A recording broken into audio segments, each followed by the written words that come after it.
ਲਓ ਜੀ ਇੱਕ ਆ ਭੱਦਰਪੁਰ ਸਾਹਿਬ ਕਹਿੰਦੇ ਆ ਵੀ ਅਸੀਂ CM ਹਾਊਸ ਬਚਾ ਲਿਆ ਡੁੱਬਣੋਂ। CM ਹਾਊਸ ਡੁੱਬ ਚੱਲਿਆ ਸੀ, ਉਹ ਬਚਾ ਲਿਆ। ਤੇ ਬਚਾਇਆ ਕਰਦੇ ਨਾ ਮੋਬਾਈਲ ਨਾਲ, ਕਿਉਂਕਿ ਸਾਹਿਬ ਹੁਣਾਂ ਕੋਲ ਗੱਟੇ ਵੀ ਹੈ ਨਹੀਂ, ਸਾਹਿਬ ਹੁਣਾਂ ਕੋਲ ਕਈਆਂ ਵੀ ਹੈ ਨਹੀਂ, ਤੇ ਸਾਹਿਬ ਹੁਣਾਂ ਕੋਲ ਬੰਦਿਆਂ ਦੀ ਵੀ ਘਾਟ ਆ। ਪਰ ਸਾਹਿਬ ਹੁਣੀ ਧਿਆਨ ਨਾਲ ਇਹ ਨਹੀਂ ਸੋਚਦੇ ਵੀ ਸਾਹਿਬ ਹੁਣਾਂ ਕੋਲ ਦਿਮਾਗ ਦੀ ਵੀ ਘਾਟ ਆ। ਠੀਕ ਹੈ ਜੀ, ਸਾਰਾ ਦਿਮਾਗ ਤੇ ਤਾਂ ਸੁੰਡੀ ਚੱਟ ਲਗਈ।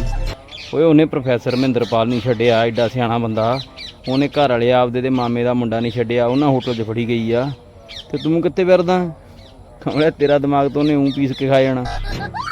ਉਹਦਾ ਇਲਾਜ ਕਰਾ ਮੇਰਾ ਵੀਰ, ਤੇਰੇ ਤੋਂ ਸਭ ਤੋਂ ਵੱਧ ਉਹਦੀ ਘਾਟ ਆ।